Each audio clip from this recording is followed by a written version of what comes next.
Nobres alunos, estamos de volta para a segunda parte da nossa aula do domingo. Hoje, dia 21 de março de 2021, pelo CEPEP. A disciplina é Gestão Aplicada 2, professor Eric Brasil. Turmas, Eletrotécnica 18 e Mecânica 10 de Paracuru. Os melhores.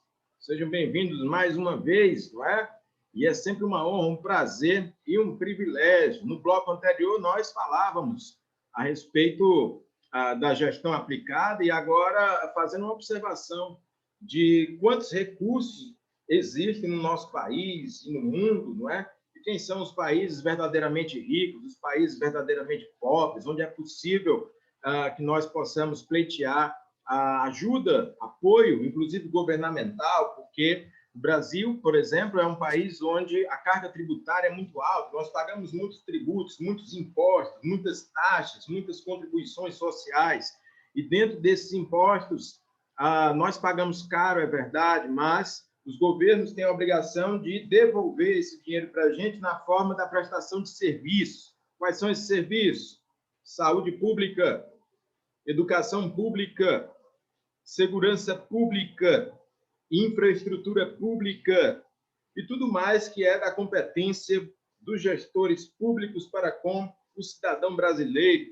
Isso vale para o governo federal, isso vale para os governos estaduais, isso vale para os governos municipais, não é verdade? Então, o cidadão verdadeiramente esclarecido, fazendo uma análise, ele sabe que o Brasil é um país muito rico e, como eu disse anteriormente, apesar de toda a crise econômica, crise política, crise social, crise sanitária, o Brasil ainda é, apesar de tudo, o 12º país mais rico do planeta Terra, a 12ª economia do planeta Terra esse que tem 195 países, o Brasil, com tudo que tem de ruim, ainda consegue ser o 12º mais rico.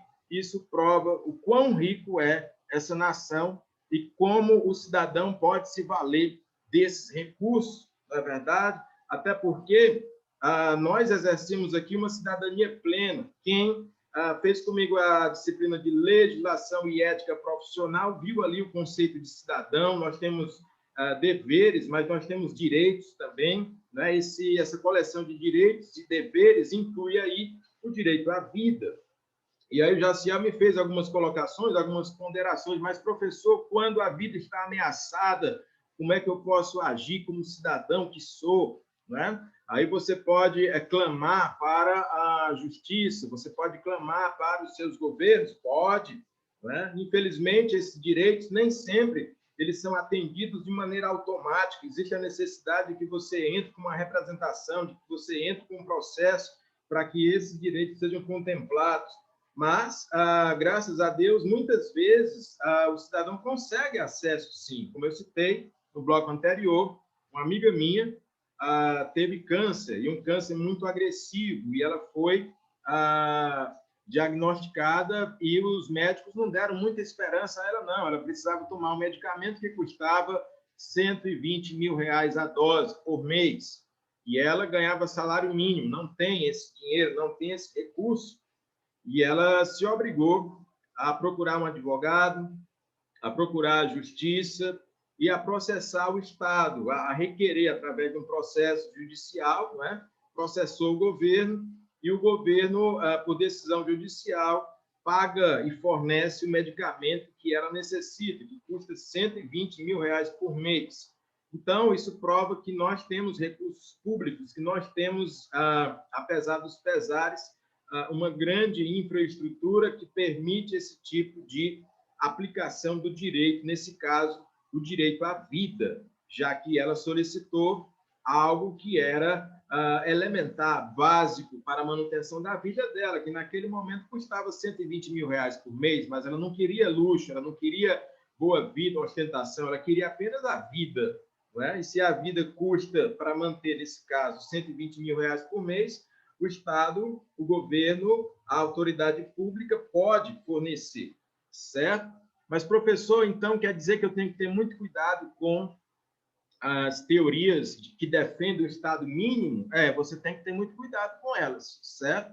Nós não, aqui como administradores, aqui como profissionais, como técnicos, Nós não vamos defender nem a bandeira A, nem a bandeira B, nem o partido A, nem o partido B, mas nós vamos defender tecnicamente como é que o Brasil deveria ser gerenciado, ou deveria tratar o seu cidadão. Primeiro de tudo é que eu gostaria muito que as nossas autoridades estivessem assistindo essa aula, porque eu acho que os nossos governantes não estudaram o suficiente, né? Esse é o primeiro ponto. E o segundo ponto é mostrar que nós, aqui como cidadãos, começamos a despertar mais a nossa consciência, certo? E eu fico feliz, porque mesmo que os governadores, prefeitos, presidentes da República não tenham estudado como a gente estuda, pelo menos vocês estão estudando, né? Então, se vocês um dia chegarem a ocupar a presidência da República, o governo do Estado, ou os governos municipais, ou mesmo nas empresas onde vocês vão atuar, ou mesmo na vida cotidiana onde vocês vão atuar, vocês terão esse conhecimento, vocês terão essa formação, vocês terão essa diretriz, certo? Então, o que é que se passa? O que se passa é que se o Estado, se o governo, seja ele municipal, estadual, federal, ele for inchado demais, né? Ou for corrupto demais, ou tiver coisa demais, sem necessidade, é claro que ele vai ter dificuldade em se mexer, em agir, ele não vai ter agilidade. Mas, por outro lado, tenha muito cuidado, porque tem aqueles que defendem as privatizações excessivas, que defendem a diminuição excessiva do Estado brasileiro, dos governos brasileiros. E se isso acontecer, tenha muito cuidado, porque a iniciativa privada, muito embora possa oferecer, mas não vai oferecer assistência ao mais pobre, ao desvalido. A iniciativa privada opera, e eu sou a favor dela em certo grau, mas ela opera com a lógica do lucro. Então, não venha você esperar que uma empresa privada venha beneficiar um cidadão muito pobre, se isso não for obrigado por lei, porque não vai. E daí a necessidade da existência de governos, da existência de serviços públicos, certo? Já pensou se toda a saúde pública do Brasil fosse privatizada e nós não tivéssemos, nesse momento, o SUS? Estaríamos todos mortos agora. Muita gente critica o SUS, e é verdade que ele é ineficiente, mas, apesar de ineficiente, é o maior programa de saúde do planeta Terra. Nem os países ricos, como os Estados Unidos, conseguem ter um equipamento como o SUS.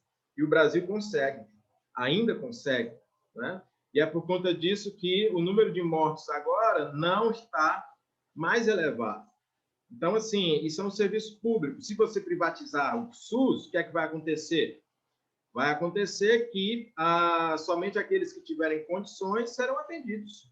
Os que não tiverem, morrerão, né?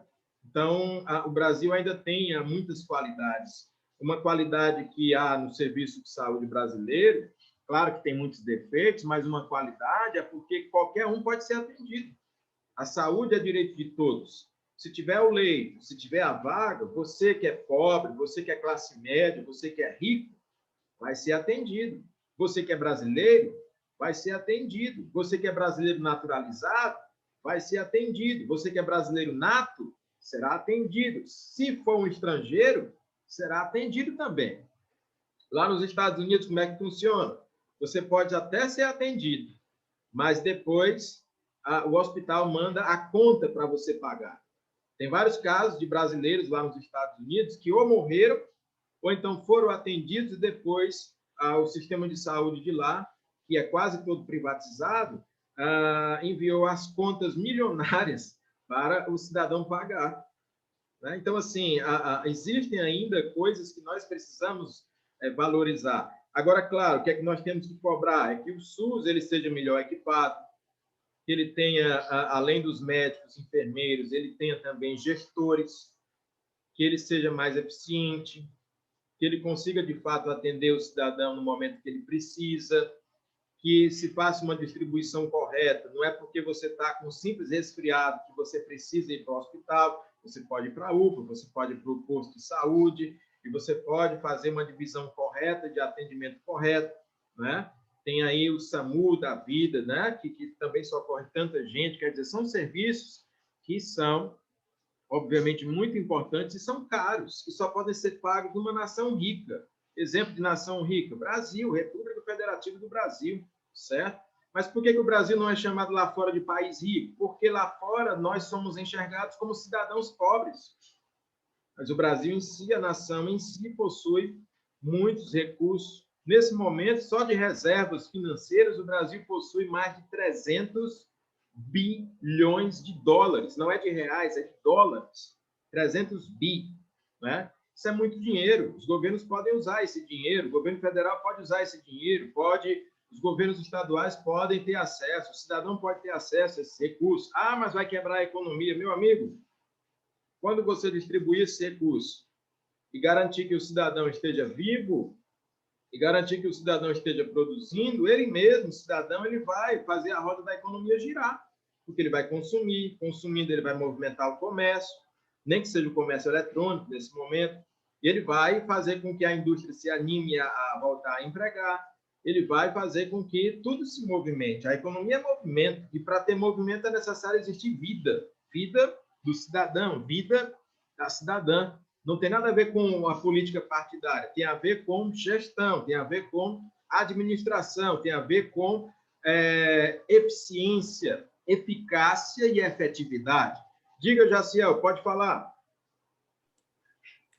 Professor, juntando tudo aí que o professor falou, a gente vê que existe uma deficiência terrível na nossa administração, né?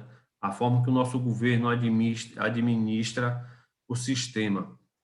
Uma outra questão que foi até citada aí por um colega aí, e eu venho, às vezes, também comentando aqui com minha esposa, que eu acho um absurdo o governo, nesse momento de pandemia aí, eles dão prioridade aos idosos que já estão aposentados, que não precisa estar fora dos seus lares, não precisa estar na rua, e eles dar prioridade aos idosos e o jovem, o pai de família que tem que sair da sua casa ainda para ganhar o seu pão de cada dia, fica em terceiro lugar na questão da vacinação, porque Brasil, depois que tudo isso passar, vai precisar da juventude para se erguer novamente, para poder dar início ao trabalho, né? O que sustenta a nação, né? É a mão de obra, né? Que é o nosso trabalho. A gente sai para trabalhar, a gente paga o nosso imposto e isso é o que gera, que movimenta a economia do país, né? O trabalho, o que a gente produz. Então, como é que pode uma administração ter uma visão dessa, de dar prioridade? Eu não estou sendo contra, eu sei sim, os idosos têm que ter prioridade sim, em fila, em hospital, isso aí eles têm que ter prioridade. Mas agora, nesse momento, no meu haver, eu acho que seria aquelas pessoas que precisam levar o sustento para a sua casa. O idoso está aposentado, ele só precisa sair de sua casa para ir lá buscar o seu salário ou ir no hospital por algum problema de saúde. Senão, ele não tem por que ele estar na rua desfilando. E aí vacina aquelas pessoas, os jovens, os pais de família que ainda estão na ativa, né? E evita a contaminação do idoso que está dentro de casa. E eu acho que seria de uma forma melhor de se pensar, de se administrar, para que não venha, né, ter depois um caos, né, como tá aí, se não cuidar, vai ter aqui no nosso país, um caos devido a isso aí. Porque depois que passar tudo isso, se passar, a gente vai precisar dos jovens para poder começar de novo. Os idosos vai continuar aposentados da sua casa, e aí a população jovem morta, quem é que vai dar segmento?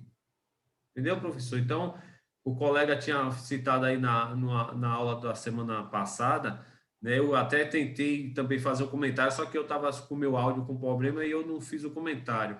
Então, agora a gente está voltando a falar sobre administração, né? Então, eu gostaria de saber a visão do professor, ou dar uma explicação por que o governo pensa dessa forma, né? Nesse caso da vacinação, eu não desconcordo do idoso ter prioridade, não, porque são pessoas que já trabalhou, já sofreu na vida e agora no seu momento de descanso, de estar curtindo a sua velhice, eu acho que tem que ter direito sim, prioridade no que já tinha antes, mas nessa questão da vacina eu acharia que seria prioridade dar a quem está ainda na ativa, porque é quem precisa sair, de qualquer forma tem que sair, né? Então é isso aí, professor. Muito bem, gostei, né, dos comentários do Jaciel. Os colegas também estão contribuindo aqui no bate-papo, certo? Antes de responder o Jaciel, vou ler aqui os comentários do bate-papo, mas eu vou responder a sua pergunta, a sua solicitação. O Wagner Filho falando assim, que aula espetacular, bastante enriquecedor em conhecimento. Obrigado, Wagner, né? Esperamos trazer sempre, né, um serviço de qualidade aqui para vocês. Aliás, você está pagando para isso, você está fazendo investimento para isso. É o meu compromisso, é o nosso compromisso em trazer informação de qualidade. E alguns se surpreendem mesmo, que às vezes não esperavam encontrar uma aula assim no curso de mecânica, no curso de eletrotécnica, certo? Mas que bom, ficamos felizes com isso. O Alisson falando, concordo com você, meu amigo, vacinando só mais jovens que precisaram sair para trabalhar, a economia volta a funcionar, né? De fato, os comentários do Jaciel, dos colegas que concordam, são muito pertinentes, certo? Mas vamos aqui explicar o caso brasileiro, né? Alguns países do mundo seguiram essa orientação que o Jaciel comenta. Estão vacinando primeiro as populações mais jovens, a chamada população economicamente ativa, aquele que trabalha, aquele que está na luta, aquele que está no dia a dia e que, obviamente, está mais exposto ao vírus, né? E, de fato, se a gente for pensar racionalmente, seria mais interessante vacinar primeiro a população economicamente ativa. Não digo nem o jovem e a criança, mas aquele que está na rua, aquele que tem que trabalhar, né? Tem colegas aqui, tem pessoas aqui que estão trabalhando, mesmo no lockdown, porque fazem parte de grupos essenciais. Esses aí já deveriam estar vacinados há muito tempo. E aí o Jaciel ele faz a colocação, mas por que o idoso é vacinado primeiro? Porque tem alguns critérios. Uma coisa muito importante é que, mesmo que você não possa fazer a melhor coisa, você precisa fazer alguma coisa. Então, qual é o critério quando você tem poucos insumos, você tem poucos recursos? Quantos habitantes tem no Brasil? 210 milhões de habitantes, ou mais. Isso é o que o IBGE conta, mas acreditamos até que existam mais pessoas que não estão contabilizadas. Mas, oficialmente, o Brasil tem 210, 212 milhões de habitantes. É muita gente. E o Brasil ainda não tem vacina suficiente para vacinar 210 milhões de pessoas. Mas aí você pode dizer, mas professor, por que não vacina então a metade, né, que são os mais jovens? Porque também não tem essa quantidade de vacina aqui no Brasil ainda. Poderia ter, se os governos tivessem comprado, tivessem estocado, tivessem se preparado, porque essa vacina está disponível desde do ano passado. Mas não tem. Como não tem, como tem pouca, está chegando, mas ainda é pouca, eu tenho que selecionar um grupo específico para poder vacinar. Então, quais são os grupos que foram escolhidos? E aí a escolha pode não ser tão boa, mas ela foi feita baseado na quantidade de vacinas também. Se eu fosse querer vacinar toda a população jovem agora, não tem vacina. Simplesmente não tem. Então, o que é que eu faço? Como o Brasil é um país cuja maioria da população ainda é jovem e eu não tenho vacina, eu tenho que escolher um outro critério. O critério escolhido, errado ou certo, foi vacinar primeiro os profissionais de linha de frente, e aí diga-se médicos, enfermeiros e profissionais que estão no frente a frente com a Covid, diretamente expostos a maior carga viral. Esse tem que ser vacinado mesmo, porque esse se contamina mesmo, e mesmo vacinado se contamina, certo? E também a população idosa. Qual a população idosa? De início, população de 75 anos para cima. Alguns lugares já estão vacinando pessoas mais jovens. Quando eu digo mais jovens, é menos idosas. Alguns municípios estão vacinando pessoas por exemplo, município de Calcaia, né? A gente já vê ali que tem pessoas com menos de 75 anos que podem ser vacinadas. Alguns municípios, Fortaleza agora vai vacinar pessoas a partir de 74 anos. Outros municípios, pessoas a partir de 72 anos. E aí vão baixando essa idade conforme o número de vacinas chegue, né? Do ponto de vista administrativo, o Jaciel está correto. Seria muito mais inteligente vacinar os jovens trabalhadores, ou então a população economicamente ativa. Vamos colocar aqui a população entre 18 e 59 anos. Esse deveria ser o grupo prioritário, não é? mas não tem vacina para vacinar essas pessoas. Se eu começasse agora a vacina para esse grupo, ia faltar vacina e nós entraríamos em colapso. Então, os governos, sabendo disso, por uma questão gerencial, começam a vacinar as pessoas mais idosas. Mas esse não é o único motivo. O segundo motivo também para que isso ocorra e essa decisão seja tomada é que essa doença, muito embora seja mortal para todos ou para quase todos, ela é muito mais mortal para idosos. Então, assim, a gente vê pessoas jovens morrendo, vê, mas ela é muito mais fatal quando ela chega para o idoso. Então, para poder diminuir o número de óbitos, o número de mortes, um critério adotado, porque tem pouca vacina, é escolher um grupo menor, nesse caso de idosos, e, ao mesmo tempo, um grupo que tem mais chances de morrer se pegar a doença.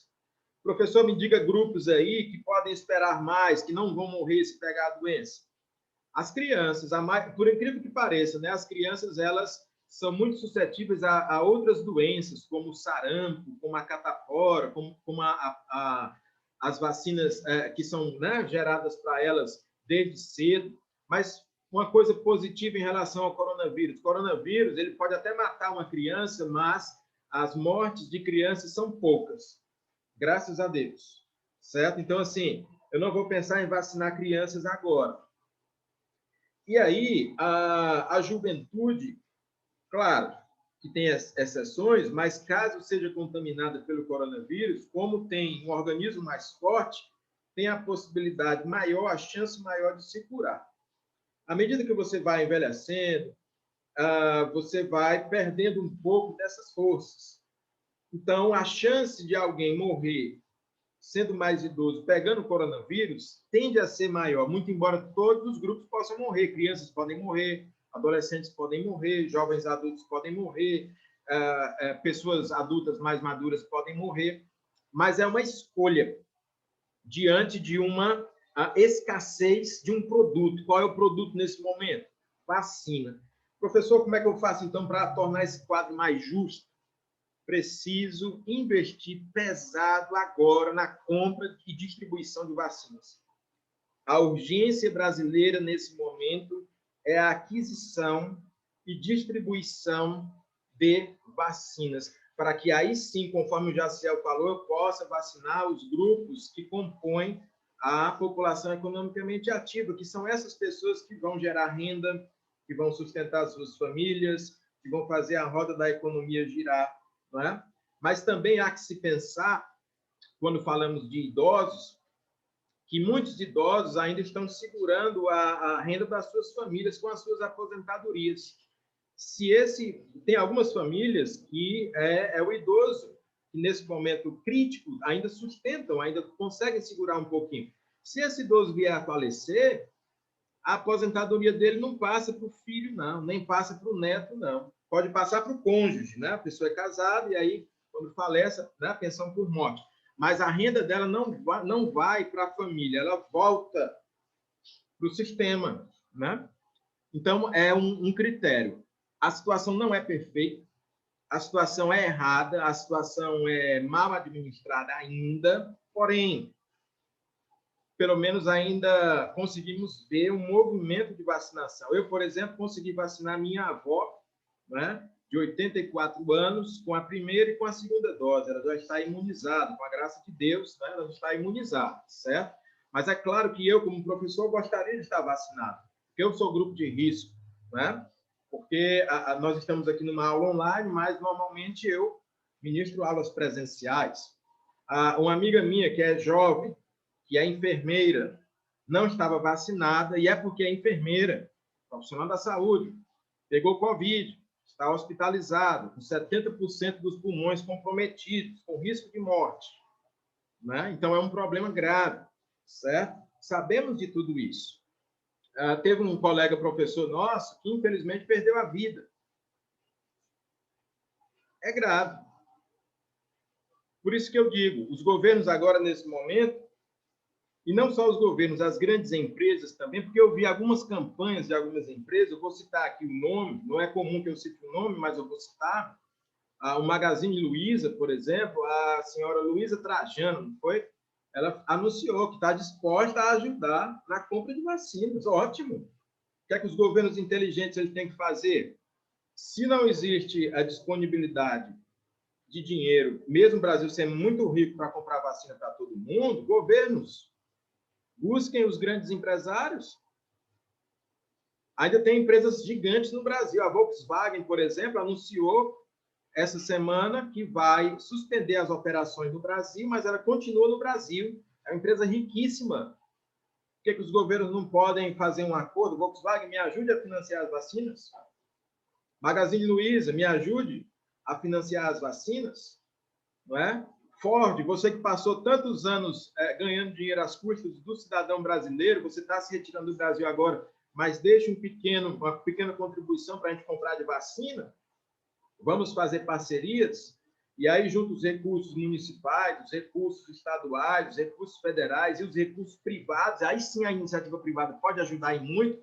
Uma empresa como a Vale do Rio Doce, a Vale, que matou tantas pessoas naqueles acidentes ambientais das barragens. Vale, você que matou tantas pessoas, você que é tão rico e você que hoje é uma empresa privada, dê a sua contribuição para o Brasil, que nós te perdoamos.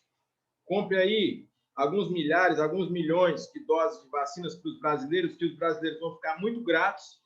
Reconhecemos que você errou, mas nós perdoamos o seu erro porque você deu uma contrapartida para os brasileiros. Faça isso, né?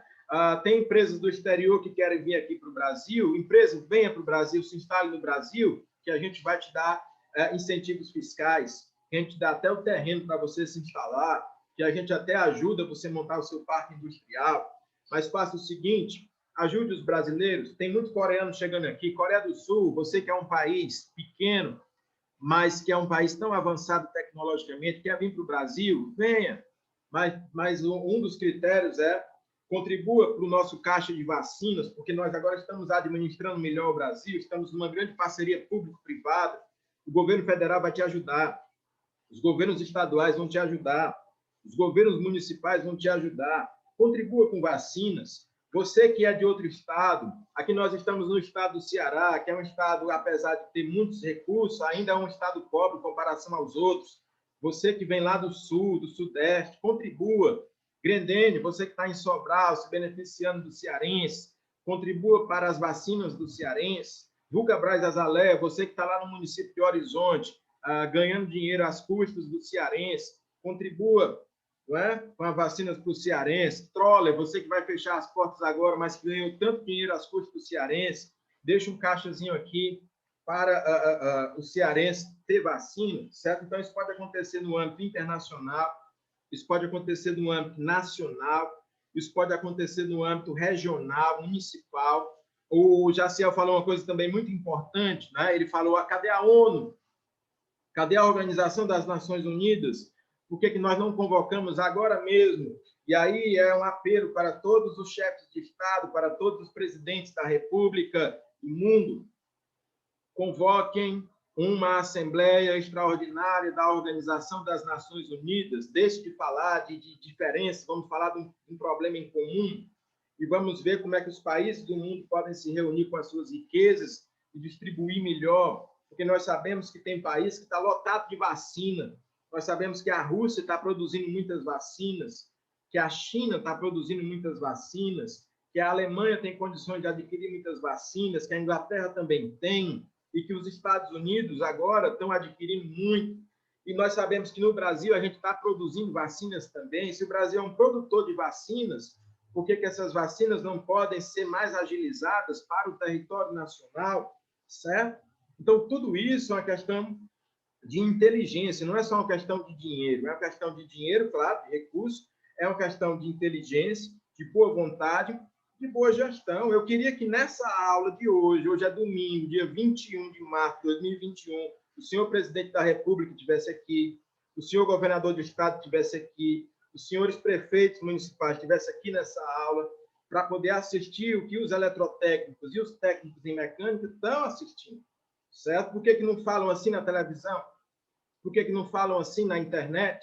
Por que não falam assim nas redes sociais? Tem gente inteligente nesse país, meus amigos. No Brasil tem grandes cientistas, no Brasil tem grandes administradores, no Brasil tem grandes profissionais da saúde, No Brasil tem gente inteligente, mas a gente só vê pessoas com menos inteligência falando, a gente só vê pessoas com discurso de ódio falando, a gente só vê político falando, a gente só vê pessoas que têm uma formação, às vezes, menor do que a nossa falando e querendo decidir o destino dos brasileiros.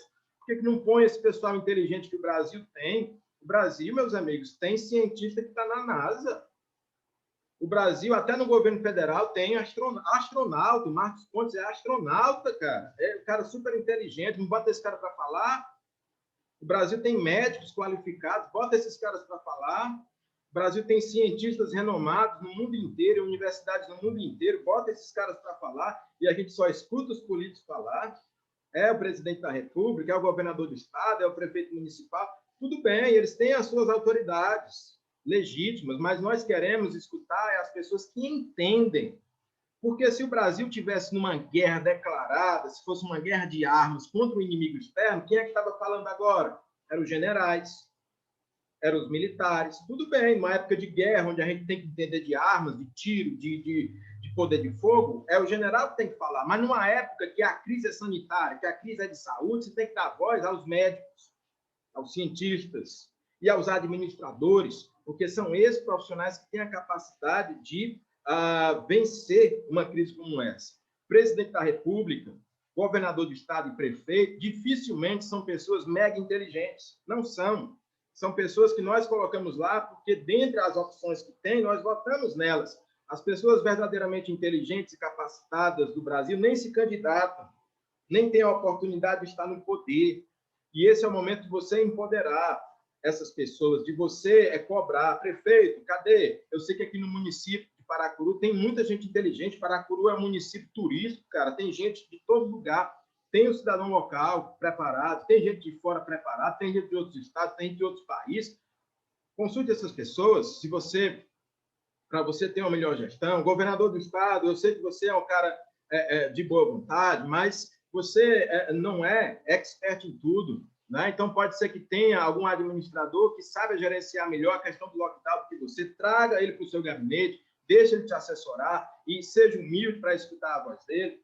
Senhor presidente da República, sabemos que tem muito poder concentrado aí no governo federal, mas nós queremos que o senhor presidente da República seja assessorado por pessoas mais qualificadas do que ele, mesmo que a autoridade esteja nele, mas nós queremos que ele escute a voz e siga os conselhos dos conselheiros e dos assessores mais preparados que ele, porque as pessoas mais preparadas do Brasil não chegam a poder.